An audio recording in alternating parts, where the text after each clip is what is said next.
There's been this landmark study from the Center for Disease Control, which debunked many of the myths surrounding black fathers. It found that the majority of black fathers live with their children. Black fathers are more likely to help their children with their homework, prepare meals, bathe and dress their children compared to fathers of other races. So the absent or deadbeat black father myth that many in America believe is really more like a lie. Yes, sir, we are back. My brethren, what's y'all ready to chop these clips up? Yeah, I know I am. But we do that though. Let's roll that intro. Pull up with the stick, yeah. She said she wanna be up on my team, but she can't love me, yeah. Really, she don't want a man, she want a gummy bear. Now, with Oprah, I can't say that I'm a proponent of her, personally. However, I know a lot of our sisters and a lot of our women, and maybe even some of the brothers are a proponent and follow and, take a liking to Oprah. However, what she's saying here is quite interesting. It's rare when you find a independent woman, a woman who can, I guess in her right, be her own man, her own head, her own leader, speak something like this. Now, you can say it's for views, and that could be true. But the truth is the truth regardless of why a person is giving it out. And so I recognize that. And it's just interesting that she points out that not just any dad, but a black dad, what we know as a man to be black, doing these things. This is why I'm making this lesson today. Because you can't keep looking for modern day society, modern day culture to give you your validation. They may never do that, bro. You may never see it. And you had a lot of men in the scriptures who died not receiving their just due. Abraham, David, a lot of people died not being given what was promised unto them. So some of us had to come to grips with that and be okay. Knowing that we may not see it in our lifetime. Maybe our progeny, maybe they will see it. Or maybe we'll just see it in the coming kingdom if we're found worthy. The child has to interact with the biological father, the less likely they are to commit a crime or have contact with the juvenile justice system. Okay, another way to say that is men and women who are incarcerated, the population of the prisons mostly encompass fatherless homes. Now, here's something that no one else has mentioned, which I think is cool, and I don't really say this eloquently. If a man and wife raise a child, they're less likely to end up in jail, but they have the same statistical chance as children raised by just their father. So if we want to keep children, adults, out of prison, mother, father, or just father. Well, we don't want to hear just father, so let's try to keep the families. Jeez.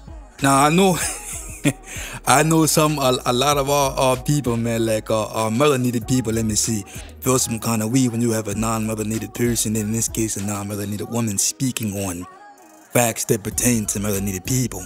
What I find funny is that some of us will allow these facts to be spoken, these statistics, when it favors a certain agenda, while dismissing the rest. Let's again pick on our women. They may not have a problem with dragging you into these court systems, who will use their right rulings to judge how they see fit, even if it's 95% in the favor of the women. Well, you have to keep the same attitude when you have a proponent, such as this woman, speaking on these statistical facts. But statistics aside, I'm going to say I grew up in the trenches, I came from the mud. I was in every institution that you can think of, from a young child to a juvenile to a young adult. I was there, bro. And I'm telling you from first-hand experience that would have been different. My circumstances, my lifestyle at that time would have been a lot different had I still had a influence of a man in my life. Now I take full responsibility for my actions. You can't be a man without doing that. However, I do recognize that at 11 I thought I was a man, and I'm like, well, I as much as I knew, it wasn't enough to know how to truly make the decisions that I was making at that time. Had I had a man there to let me know, especially someone that I could respect, someone that I could look up to, and kind of guide me through that myriad of the wonder years where a lot of our boys are lost. They get lost and they never get found during that age where they're trying to find out who they are. Our women, our little girls go through it too. Only difference is they're alive to tell the tale. Maybe they're scarred and bruised up, but a lot of us, we doing life over underneath, because it's just certain death for us. The devil can't do anything with us. He has to get us out of the picture entirely. And for whatever reason, our women, while they may say that they understand it, they don't move like that. They don't move like, sweetheart, they're trying to kill us, and they're going to use you to do it. They're going to use things like self-improvement. They're going to use ideologies like liberation, freedom. All of these things that sound good on paper, but really are meant for your destruction of your home, of your marriage, of your children, and ultimately you. But again, even without seeing this video, I'm telling you men, you have to know that your place in society is much needed. Whether our modern day women show us that or not, whether you ever hear it from her or not, please understand that she cannot validate what Yah has already validated. You let him be your ultimate source of validation, not her. Because if she puts the battery in your back, then when she's good and ready, she can take it out. Do not let them define who the Father has already refined in his image.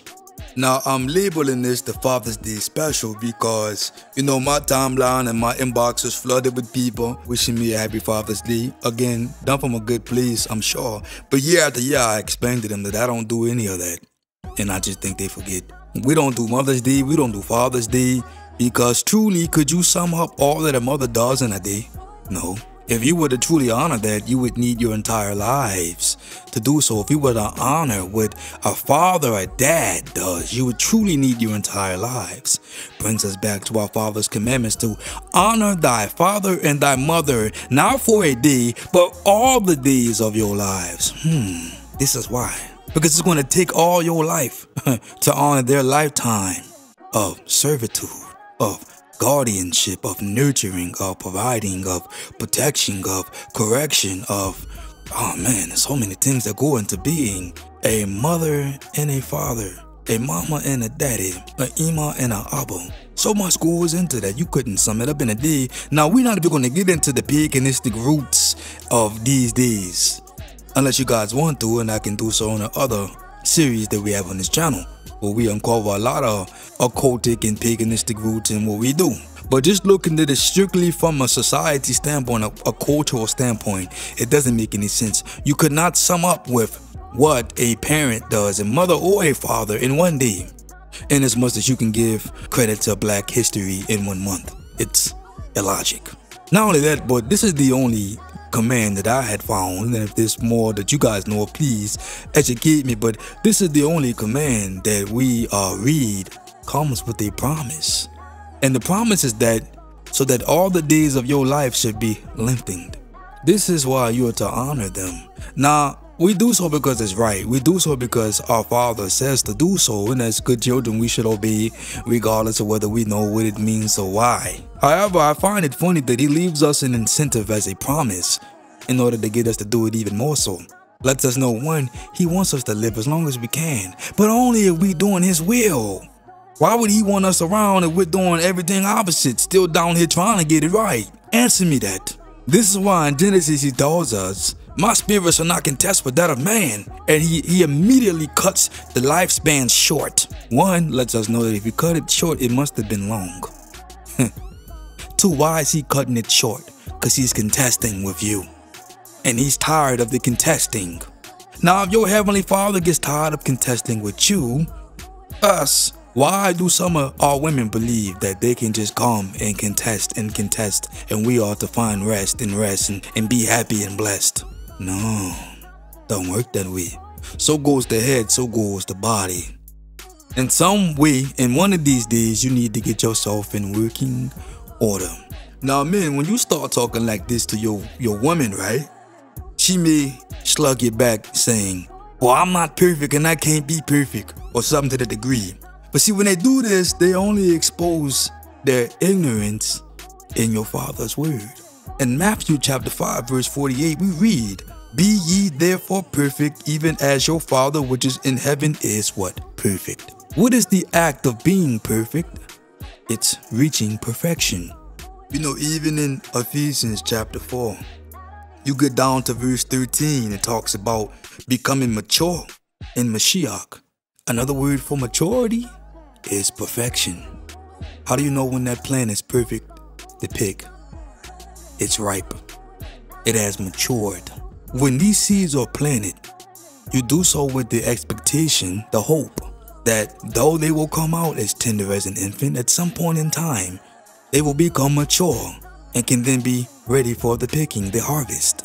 See, what we get stuck down here is doing is continually making excuses as to why we have not perfected this walk, the simple things, and then think that he will bless us with the weightier things. Man, I'm trying to tell you, it starts with you. You get yourself in order.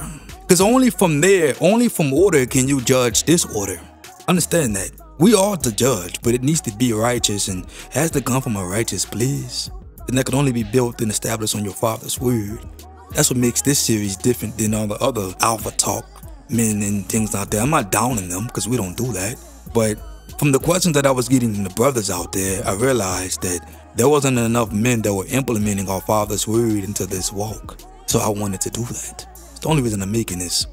Now when I tell you, men, not to let a woman validate you in your manhood as a man, one, it's not natural.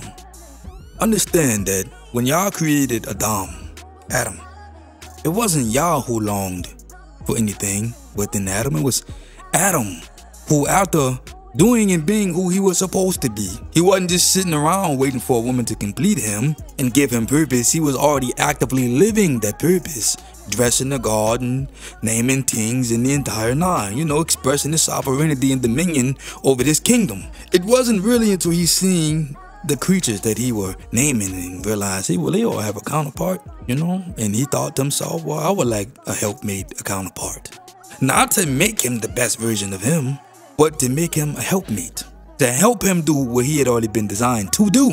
See, Adam was going to have to do that with or without her. Whatever job Adam was given, as far as we know, the biggest one was to dress that garden, right? Which lets us know that our Father in heaven may have somewhat of a green thumb, because the first creation, the firstborn, always inherits the Father's business. This is why Cain, the firstborn, was also a tiller of the land, like his father, Adam, before him. Anyhow, Adam had a job with or without Eve, but Yah granted him his request and made Hava, Eve. No woman can give you purpose. When you hear these men get on these talk shows and talk about, well, I didn't really know my purpose until I met her. I didn't know the man in me until I found a woman in her. Turn it off. Because these are the people that you need to be running away from. This is why you hear all the women who eat this up say the same thing.